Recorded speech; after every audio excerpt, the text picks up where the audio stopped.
Hey guys, and welcome back to Crash Bandicoot, The Wrath of Cortex.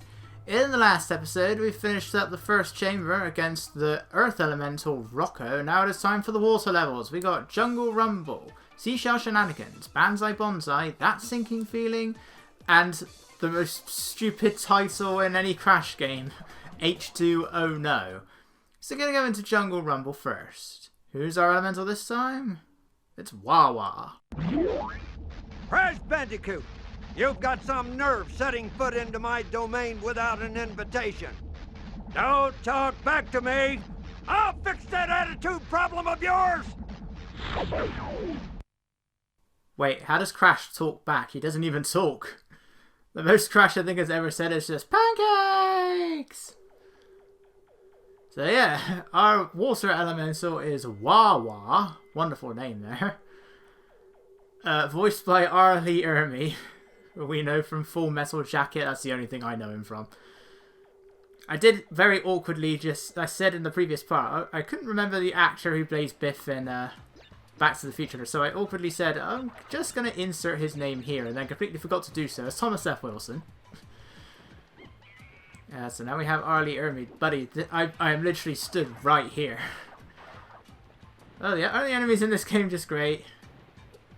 That Crash crate, because I still can never work out if those things are proximity based or not. I think they are. Surely that thing is moving like the moment the level begins. Boy, the enemies in this game are so efficient, aren't they? Yeah, try not to get too close to that one. Otherwise you'll spin into the nitro. Thankfully, Wrath of Cortex doesn't do that annoying thing that Crash 1 and 2 did, where they hide a TNT crate amongst like all of the normal crates. I hated that they did that. They thankfully didn't do that for Crash 3. But I hated that. Like, they did it in the lab with no warning whatsoever. Then I think it's one of the Ruin levels. I can't remember if it was Road to Ruin or Ruination. They did it again, but they did put a Wumpa fruit just above the box, which they took out in the Insane Trilogy, which is very helpful. Very helpful indeed, you know. Take away the clue that something might be there that could kill you. That's very helpful. Anyway, so this is our next chase level. Unlike the previous games, the chase levels actually all have their own different themes. And you are being chased by something different every time. Whereas Crash 1, it was a boulder. Crash 2, it was a boulder and a polar bear. And then Crash 3, it was a Triceratops. It does actually change up a little bit. So we are never again going to be chased by a dragon. Nor are we going to get chased by the same thing here again. But again, this game has a lot of chase levels. I think every warp room, except for the hidden one, has a chase level. There's a lot of them in this game. And this is one of the biggest bonus rooms, and one that you can get an awful lot of Wumpa Fruit on. But when we defeated Crunch at the end of Rumble in the Rocks, we also unlocked a new ability. It isn't the Super Belly Flop this time, it is in this game. That was stupid. In fact, it was something far, far less useful that I really don't see the point of. It's the tiptoe. Hold down L2 and you can do this. You can walk along the suspended nitro crates, which unlike other nitro crates don't bounce up and down. That is its only function. It is only used in the bonus rooms. It is never once required in the main part of a level. And it's one of the most useless power-ups I've ever seen. You're only ever going to need it about 4 times. And even though the biggest one they want you to use it on, in the last main level, there's a load of suspended nitro crates, like loads of them. It's the only time you use it in 3D. But you can also just Fruit Bazooka all the nitro crates and then just double jump Death Tornado Spin over there. So it's, in the end, completely pointless there. I don't know who thought this tiptoe was a good idea. You move incredibly slowly. Look at all this Wumpa Fruit. Look, I could keep going in the level. Now, I can't remember if the other games did this, but annoyingly, if you die in a bonus room, you have to wait for all the Wumpa Fruit to finish counting back to 0. So if I died right at the end then, and I had like 140 Wumpa Fruit, you have to wait for the counter to go all the way back down to 0 before it fades to black. Which was really annoying. And I just want to say, I freaking hate the bonus rooms in It's About Time. Like, they made them a lot harder. Like, in these games, they can be a little tricky. Crash 1s were, but they were also never mandatory until the Insane Trilogy. I mean, you needed to do the Cortex ones in order to, like, get the keys, but there was only 2 of them. And the taller ones were very simple.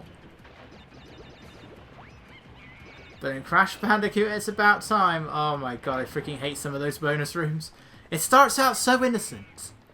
No issues whatsoever, there's only about 8 boxes. No trouble. Then you get to like level 4. And it all starts to rear its ugly head. Some of the bonus rooms are more difficult than the actual levels. Anyway, that was a chase level. We were being chased by a herd of rhinos. The Jeep, there is literally only one control for it, and that is accelerate. That is all you can do. Well, you can move left and right. Other than that, just hold down the X button, or whatever equivalent it is on Xbox and GameCube. It's not going to be the only time we see the Jeep, and to be honest, I'm kind of amazed that they even managed to get away with calling it the Jeep. Isn't the name Jeep copyrighted to the actual company? Or maybe they have permission, I don't know. Is there a Jeep that actually looks like that? I have no idea. Anyway, it's time for our next flying level. This one's a bit different than the others. This one is called That Sinking Feeling. Wouldn't be too out of place in the... I don't know what happened to my voice then. It wouldn't be too out of place in the fire chamber. But we are shooting down pirate ships. Over the sea that are all not doing anything apart from just firing at this active volcano. Why do I need to shoot these things? It doesn't look like they're doing any harm. Anyway, it's very easy to lose all your health here. You have the plane things flying around. They'll do that, attack you from off screen, and you're constantly being machine gunned by all of Cortex's minions, who are not flying the machines this time. They are actually just on these little machine gun things on the sea surface. You can shoot them, but they do eventually resurface again. Now this thing is called a Firefly, and it's one of the worst things you control in the game. There's only 2 functions for it, and that is moving and shooting. You can't do the little twirly thing out of the way. And instead of just doing like a constant fire like the glider and the starship, you instead have to hold down the button, wait forever for the thing to charge, and then let go of the button. And you have to hit these ships 3 times each. Make sure you don't get too close to the ship or you will instantly die. So try and pick up those health balloons sparingly. Which I have kind of failed to do here because this is the last one. I think this level has the fewest boxes out of all of them. And you'll know when a ship is destroyed, well, partly because the counter will go up, it will also make like a splashing sound when you hit it. And there we go. Ow. It's a good thing you're invincible once you enter that part. It's actually weird because Crash doesn't actually leave the level. So when you're playing on like a flying level in a time trial and you're putting like the name in for when you finish the time trial, Crash is still there and the planes will occasionally ram into him and you do hear it off screen. It just goes, whoa! You get like the vibration on your controller. So they are still hitting him because he is still there. He's probably just hovering in place off screen or something. Seashell shenanigans. Because did you know that she sells seashells down by the seashore? Well, in this case, we're under the seashore. Leave my levels alone! No. I've got crystals to collect, Wawa. So I can't leave your levels alone. I gotta go underwater now. Guys, remember the scuba diving from Crash Bandicoot 3? It's back! And it is 1,000 times better. And I'm serious, this scuba diving is so much better than Crash Bandicoot 3's. I really don't like the scuba diving levels in Crash 3. Unfortunately, these levels are then let down by 3 major issues. Number 1, look at the size of this thing. You can go all the way to the top and all the way to the bottom. These levels are freaking gigantic. Number 2, I guess they were just really proud of their 3D models and they wanted them to go in front of the screen like that, which tends to obscure certain hazards, mainly those things. Number 3, I can't count. And number 4, but we'll get to number 4 because we'll be seeing that later. Yeah, watch out for those things. I mean, at least here you can take your time. But they do just come out of nowhere like that. Some of them with very little warning. You can activate one there when the pipe gets wider. You go to the far right of the pipe. It does tend to make one fall down. Because you think, with that being there, and with that large bit of space just to the back there, that there would be boxes there or something. But there isn't. There is nothing. You have no reason to go back there. Yeah, don't bother with that that bouncy box. You're never going to get any more than like 2 bounces off of it. See, you cannot see these things because of all this freaking seaweed. You know, as much as I hated the scuba diving in Crash 3, at least I could freaking see where I was going. Even then, the N-Sane trilogy now exists, so I don't need to worry about it anymore. Because my issue with the scuba diving in Crash 3 was the collision detection. Like, you would get stuck on the ground or the ceiling all the freaking time. I hated it. But that is a non-issue in the N-Sane trilogy, so I can actually enjoy the scuba diving. But even then, Crash does control a hell of a lot better here. I mean, you could say that Crash 3 scuba diving was a little more realistic. I scuba dive, and it is very awkward to do. We're not exactly supposed to be under the water.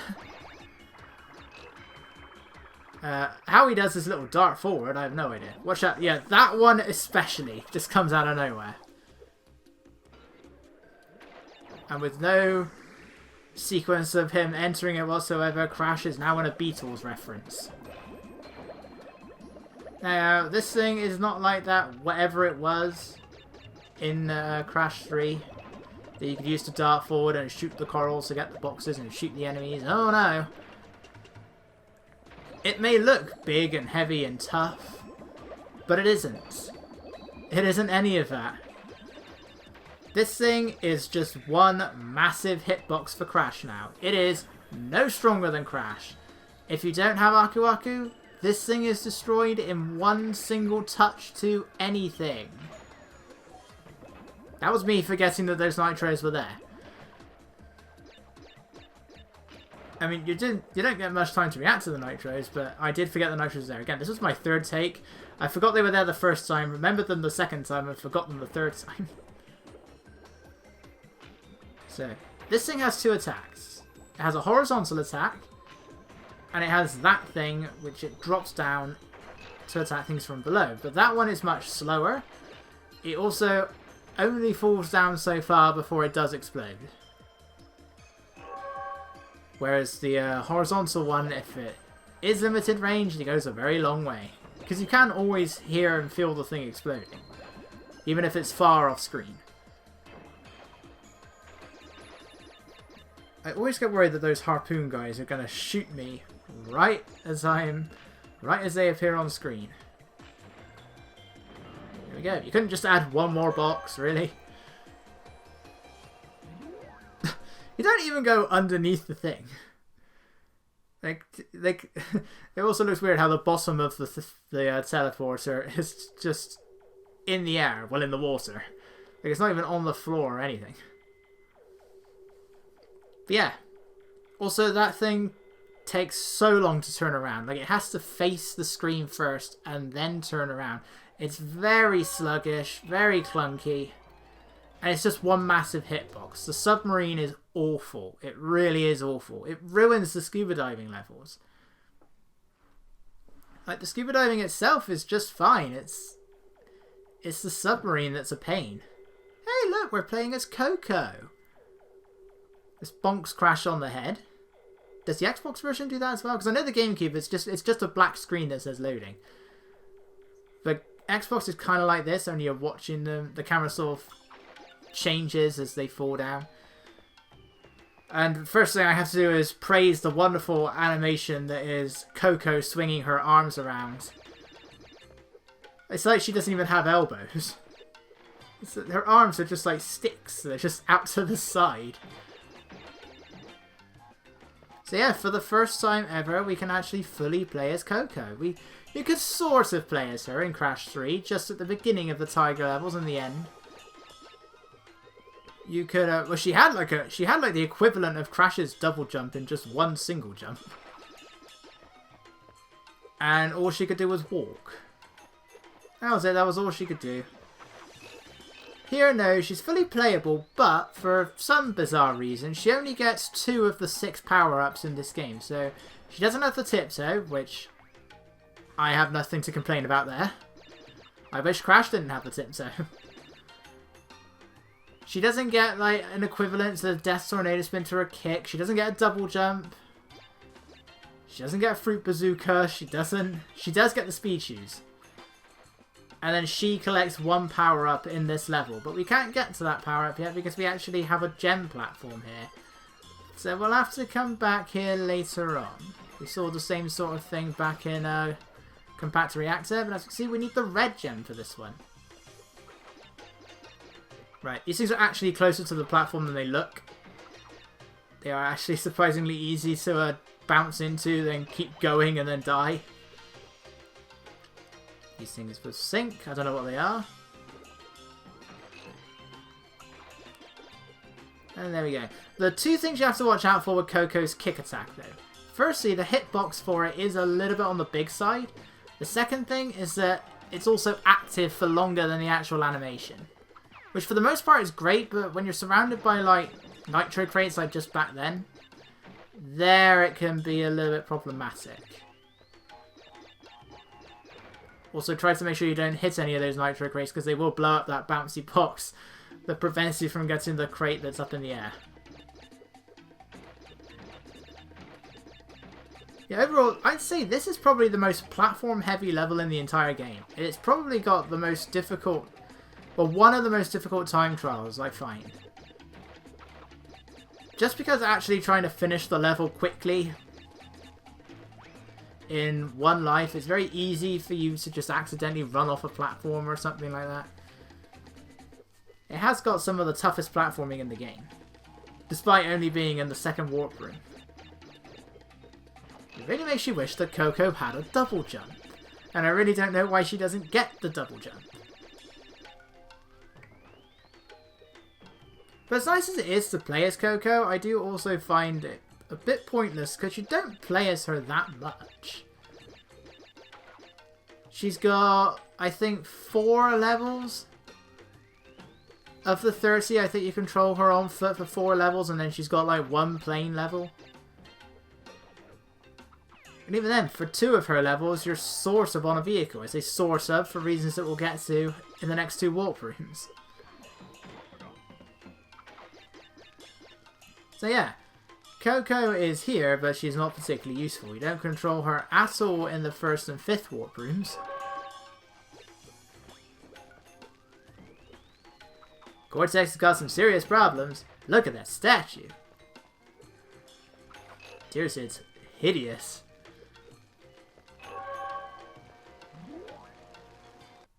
Honestly, it's like, with the gems and the crystals, they decided to make them like a little more transparent, and I actually think it looks pretty cool. But there are also occasions where it's kind of hard to see where the crystal is. I don't know if it maybe varies between versions, but the crystals can be kind of hard to see at times, so you may find yourself walking right past it. Never done it myself, but it can happen. No, I ended up doing it in one of the sewer levels in Insane Crash 2. Lord knows how I did that. Just walk right past it. They're gonna have to hang you out to dry when I get through with you. La-dee-da. Looks like we got ourselves a joker. What's your name, soldier? Sir McConnell, sir. Well, look who it is. Look, I have no idea what he says. It's just funny, it has Alzheimer's. I think it's a joke. Anyway, this is probably the second worst level a name has ever had in a Crash Bandicoot game. This is H2O. No. I hate it so much. For the longest time, I never understood the joke. And I'm like, oh, H2O means water. And then when I went back to the game, I'm like, oh, that's what the joke means. That's freaking awful. I mean, nothing. And I still can't believe they got away with this. There is a level in one of the Game Boy Advance games, I can't remember which one, and it's called Snow Job. It's like, how did they get away with that? How do you miss that? The whole point of it is supposed to be a pun, or a play on words, or something like that. So that if that's the intention, you know what the intention is supposed to be. So how did they get away with that? That's almost as bad as South Park The Fractured Butthole managing to get into the shops. So that's so clearly what it means. They specify that that's what it means before the game was released. That it means that it was because they couldn't go with a butthole in time. So let's change it to The Fractured Butthole, when all the trailers end with Cartman laughing at the name. Anyway, so it starts off with the submarine, but thankfully it isn't too bad that time. The rest of it, though, is all on foot. Again, the 5th level of each warp room is always factory themed. I don't know why, it just is. Even though you could play the levels in any order you want. Right, this happens twice. There are some questionable placements of the boxes in this level. So we have that one there, which you can just about reach with your belly flop. I guess your hitbox is just a bit bigger when you use the belly flop, because you don't even touch the actual box. But it's just high enough to reach. And we're going to see it again later on. This electrified water is only green on the PS2. Other versions it's blue. We are still underwater. But yeah, you have to belly flop for it. It's like they thought that you would have the double jump already, but then it's like, no, you get the double jump after finishing the level. Or after finishing the chamber and defeat Crunch. So, why are the boxes in places that require me to use the double jump? If I don't have the double jump yet, it's the only level that kind of requires you to backtrack.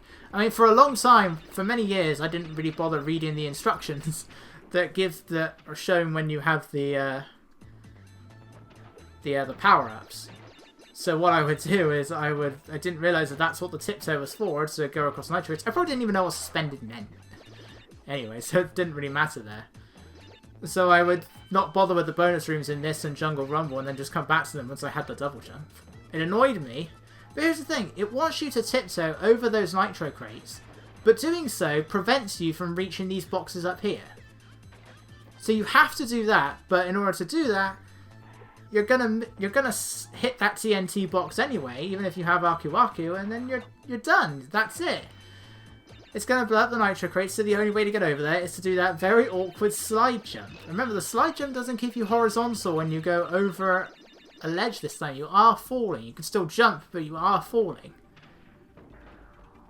So you can just narrowly make it, but why is it like that? Why are there crates up there that you can't reach, even with the super jump? You cannot reach it with the super jump. I've tried. I think it's only because Crash has a bigger hitbox when he uses the belly flop that you can make those. So for the longest time, I thought I had to just keep backtracking to this level because of poor design, but no, you can actually do it that way. By the power of YouTube, I was able to find out that that's what you gotta do. Yeah, look at these lasers I can just run under. So yeah, not great design with the box placements there. Otherwise, it's the only level in the entire game you have to do some backtracking to. Well, you gotta backtrack to get some of the gem paths, but to actually get a box gem, it's the only time it ever happens. I mean, on the plus side, there's no levels in this game where you have to backtrack against the camera, which is great. There's no... Well, Crash 1 wasn't really that bad with it. But then in Crash 2, you had, like, Digging It, Cold Hard Crash, even though that was 2D. It was still a pain. The Pits. And Crash 3 had a bunch as well. Ah! Get over here, you little orange sponge! Because we're gonna wring you out. Yeah, Crash 3 had Dynamite with the yellow gem. It had Future Frenzy, just about the worst level in all of the original trilogy. But you don't have to worry about any of that here. There's no backtracking in a single level. Alright, welcome to Drain Damage, a boss fight that can either be the easiest and quickest or the most annoying. That was my fault. So this is all you're doing. It's definitely the simplest boss in the game. My main issue here is my depth perception. I can never quite tell where these beams, whatever it is he's throwing at me, I can never tell where they are. Yeah. So you just gotta run up to Crunch 4 times, jump over the blue ones, duck under the green ones, and that is literally it. Right. A few more attempts later, just keep kicking him and just keep spinning into his crotch. Yeah, the blue one, yeah, like that. Okay, now it's a few attempts later.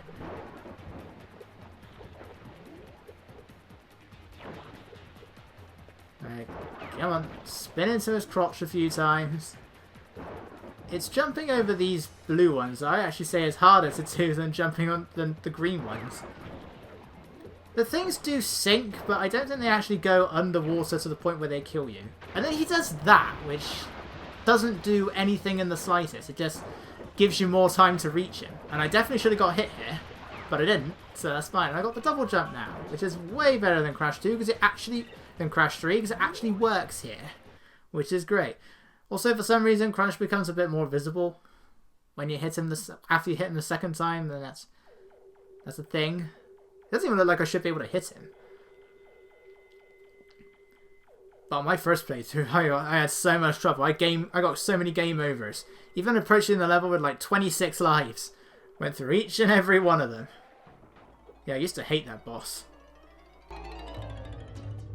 You are making a mockery of me in front of my minions. Not only have you defeated the elemental masks, but you are still collecting those worthless crystals. Well, you've gotten this far, and this is as far as you're gonna get. Pyro, the fire elemental, will see to that. Oh, Cortex, come on. I don't need some flaming mask to help me. I can take Crash on by myself. Crunch, you will do as I say. You and Pyro will vanquish Crash and his annoying friends. Alright, so next up we're going to be facing up against Pyro, the fire elemental, or as I like to call him, the Joker. So I will see you guys then.